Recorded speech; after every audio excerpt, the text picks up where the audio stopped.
Dear viewers, upper primary 2025-এর যে recruitment process হতে চলেছে, যার গেজের নোটিফিকেশান এসে গেছে, সেই নোটিফিকেশান আসার পর প্রত্যেকেই চিন্তা করছে যে এর ফুল নোটিফিকেশান কবে আসতে পারে, টেট এক্সাম কত হতে পারে এবং 25 মার্কসের যে সাবজেক্ট এক্সাম হবে সেটা এবার কবে হতে পারে।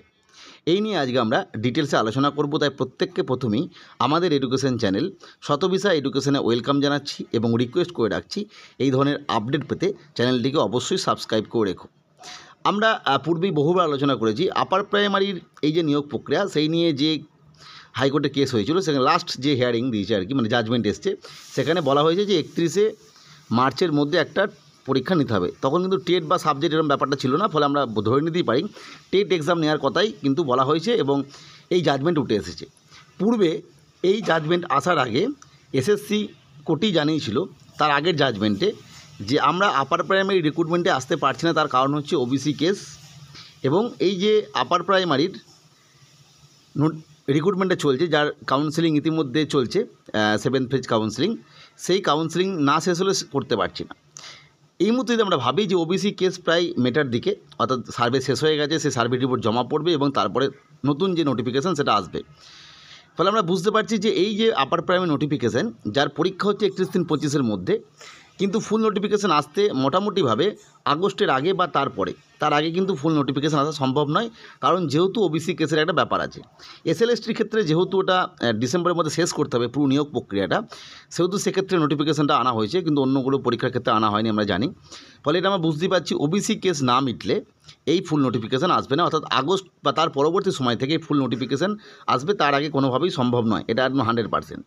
টেট এক্সাম ডেট ইম্পর্টেন্ট যে ব্যাপারটা, টেট এক্সাম ডেটের যে ডেডলাইন সেটা হচ্ছে 31/3/2026, সরি এটা 25 লেখা আছে। এই 26-এর মধ্যে কিন্তু পরীক্ষা নিতে হবে।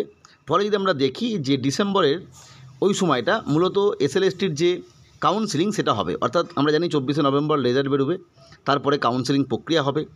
ফলে এই সময় এসএসসি ওই রিগার্ডিং বিভিন্ন কাজে ব্যস্ত থাকবে। ফলে এই পরীক্ষা হতে ডিসেম্বরের শেষ দিক থেকে জানুয়ারির মধ্যে, অর্থাৎ ডিসেম্বর 25 থেকে জানুয়ারি 26-এর মধ্যে পরীক্ষা হওয়ার সম্ভাবনা থাকছে।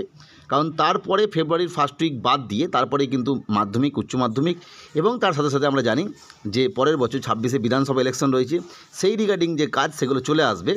ফলে ম্যাক্সিমাম ফেব্রুয়ারির ফার্স্ট উইকের আগে, মানে ফার্স্ট উইকের মধ্যে পরীক্ষা হয়ে যাওয়ার সম্ভাবনা 100%।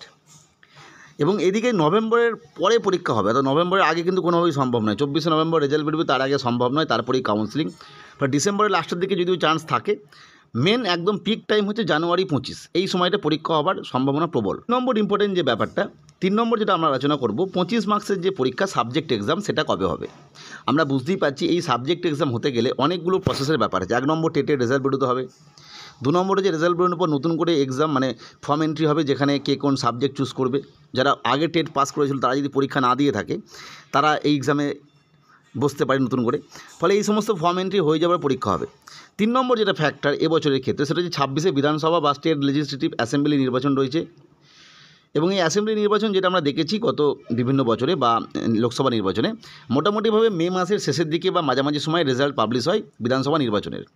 ফলে মে মাসের আগে তো পরীক্ষা হচ্ছেই না, এবং তারপরে নির্ভর করছে কবে এসএসসি রেজাল্ট দেবে তার উপরে।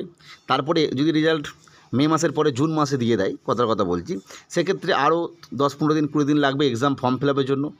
ফলে মোটামুটিভাবে জুন মাসের পরে, অর্থাৎ জুলাই মাস থেকে এই পরীক্ষা হবার, জুলাই মাস বলতে তাও জুলাইয়ের সেই লাস্ট উইকের দিকে, অর্থাৎ জুন মাসের আগে পরীক্ষা হওয়া কোনোভাবেই সম্ভব নয় এই 25 মার্কসের পরীক্ষাটার জন্য। অর্থাৎ যারা ভাবছো যে টেট এক্সাম ডেটের, মানে টেটের পরে কতদিন সময় পেতে পারো, তাদের জন্য খুব খুশির খবর এটাই যে টেটের পরে অন্ততপক্ষে 4 মাস তো সময় পাওয়া যাবেই বা তারও বেশি। এক্ষেত্রে একটা প্রসঙ্গ বলে রাখা ভালো, যদি 31/3/25-এর মধ্যে এই সাবজেক্ট এক্সামটাও হবে, এই রিলেটেড তথ্য দেওয়া থাকে হাইকোর্ট থেকে। কারণ আমি পূর্বেই আলোচনা করলাম যে সেই সময় কিন্তু এই সাবজেক্ট এক্সামের কথা কিন্তু ওই হিয়ারিংয়ে ছিল না। ফলে যদি সাবজেক্ট এক্সামটাকে ওই 31/3/25 মধ্যে ধরা হয়, সেক্ষেত্রে ব্যাপারটা বুঝতেই পারছো খুব তাড়াতাড়ি হয়ে যাবে। যাই হোক, আজকে এই তথ্যটা আলোচনা করলাম। পরবর্তী আপডেট বা তথ্যের জন্য চ্যানেলটিকে সাবস্ক্রাইব করে রেখো। আজকের ভিডিও দেখার জন্য প্রত্যেককে অসংখ্য ধন্যবাদ।